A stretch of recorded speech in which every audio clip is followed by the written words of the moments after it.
authorship, date, and place of writing. So let's look at some literary features, starting with language and style. Mark's Gospel is written in quite simple and basic Greek. It's actually one of the easiest books of the New Testament to translate for beginning Greek students, far less sophisticated than, say, Luke's Gospel. Mark's is also a gospel more of action than of words. Although Mark frequently refers to Jesus as a teacher, he records far less of Jesus' actual teaching than the other Gospels, and proportionally more of his miracles. Jesus is a man of action, and this action moves forward at a breathtaking pace.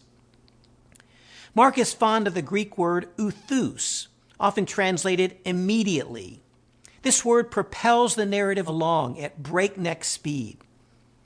Mark also uses a Greek construction called the historical present, which uses present tense verbs to describe past action.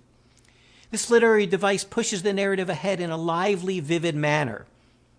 For example, Mark 4:36-38, if read in a literal way, would sound something like this.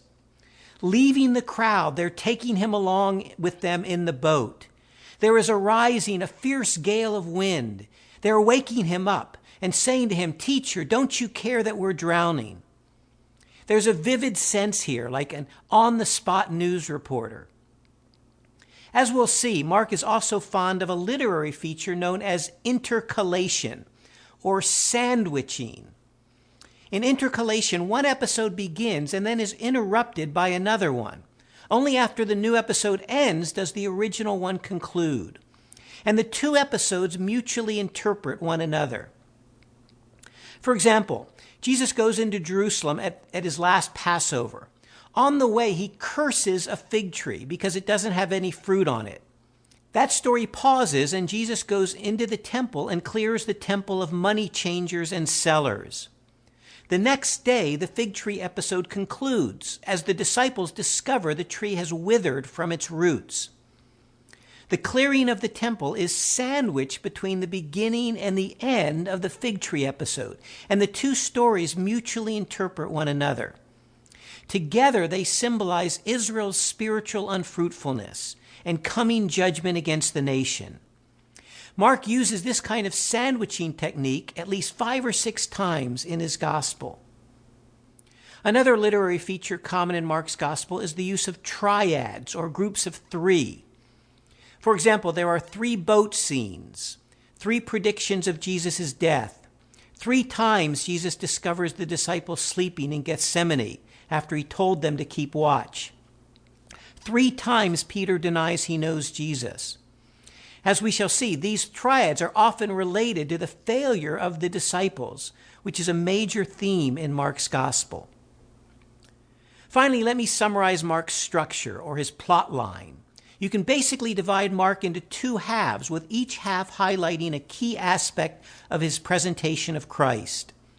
The first half of the gospel focuses on Jesus as the mighty Messiah and Son of God. Jesus performs powerful miracles, demonstrating the authority of the Messiah. This first half of the gospel climaxes in Peter's confession in chapter 8, verse 29, as Peter declares that Jesus is the Messiah.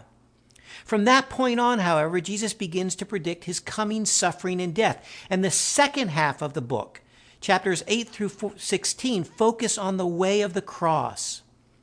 Mark's point is that Jesus is indeed the mighty Messiah and Son of God, but he fulfills the messianic role in a unique and surprising way, by suffering as an atoning sacrifice for sins. The theme verse of the gospel could be identified as Mark 10:45. For the Son of Man came not to be served, but to serve, and to give his life as an atoning sacrifice for sins.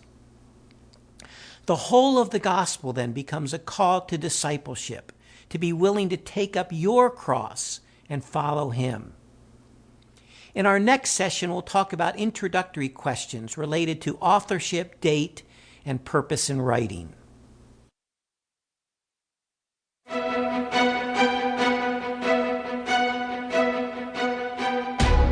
So who was the author of this dramatic and powerful gospel?